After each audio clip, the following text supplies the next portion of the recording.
can look at that whole discovery in a sense from their perspective as a big setback, kind of.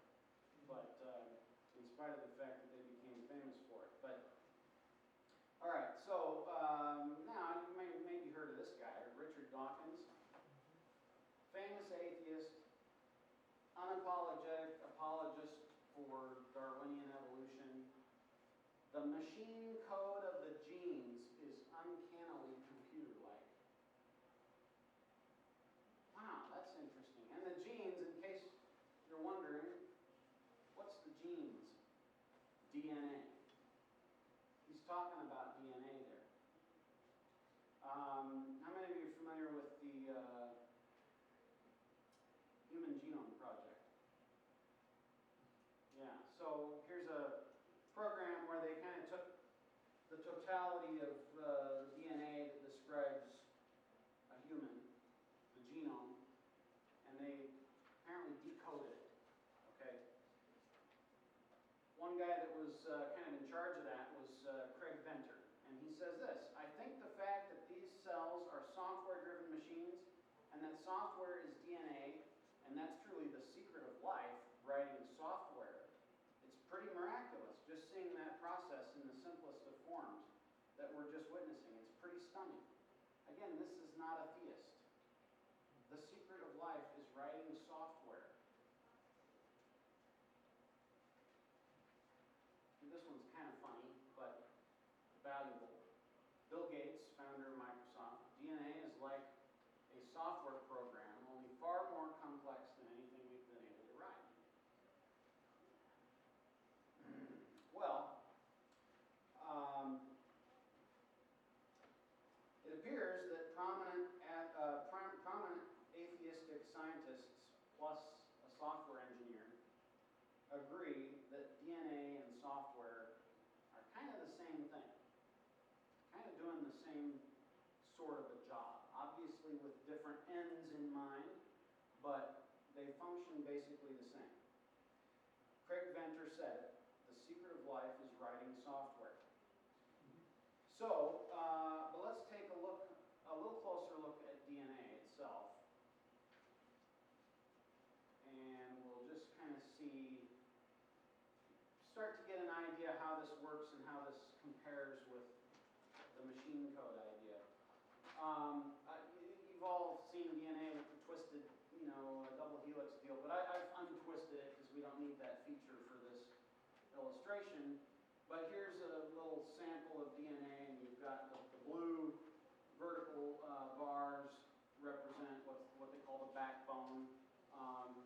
And along the backbone, there are these little sites, all regular intervals along the backbone, where these multicolored nucleotide bases attach to are attached to the backbone.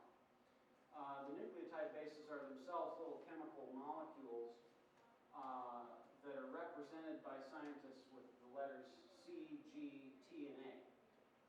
If you want to decode that, it's right here. But anyway, what the I and the E on the end, does that mean it's an acid, or is that what it means? All E's. You know what? I can't answer that specific question. Thank you. To my knowledge, they're names. Sorry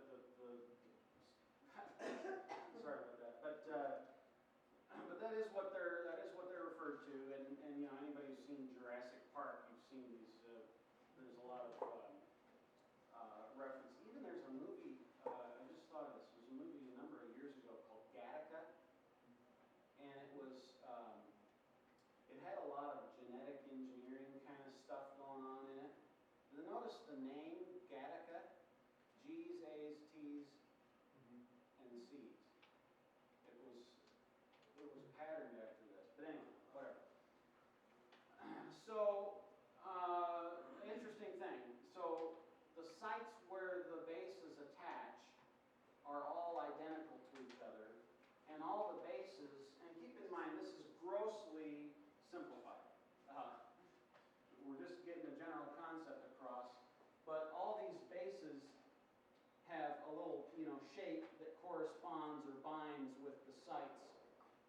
where they can attach to the backbone. But then on the other end of each of the bases, there's also a shape that corresponds with the opposite base. And this means, or the result of this is that the A's can only pair with the T's, and the C's can only pair with the G's. They only fit together that way. There's a three-dimensional thing, and this is all, sub-microscopic or whatever, but this is the real feature of the thing.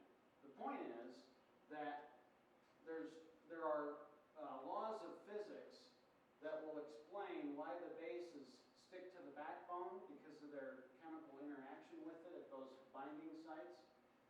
But there are no laws of physics to explain why they're sequenced that way. And it's the sequence that's where the information is stored. Does that make sense? So those bases could be in any sequence. They don't prefer to be attached to this site over that site. The sites are all identical. Now, to understand this a little better, we can compare it again with just a compact disc. Here's, if you could zoom into a compact disc, sort of a section view or cross-section view, you would see basically a series along the track where the laser reads, you'd see a series of pits and bumps. And all these pits and bumps would correspond with a 0 or a 1. And the disc player's job is to fire a laser into that track and detect whether, which pits, or where the zeros are and where the ones are. It translates those pits and bumps into zeros and ones, and then plays back music accordingly. So you get the idea. There's this code that's going on there. It's the nature of the code is different because here where it's just ones and zeros, and on the other side we had pairs of chemical characters, the G's and C's and T's and A's. But it's still a code. You can see this relationship.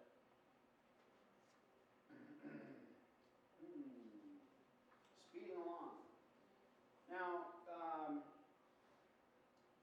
we can drive this home a little bit further with this magnetic board. Get rid of this.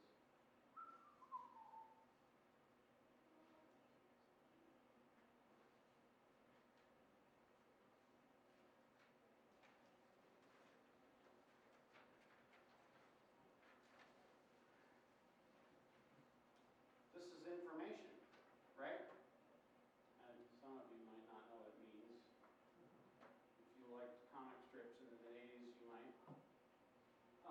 Bill and Opus. All right, so what's the point?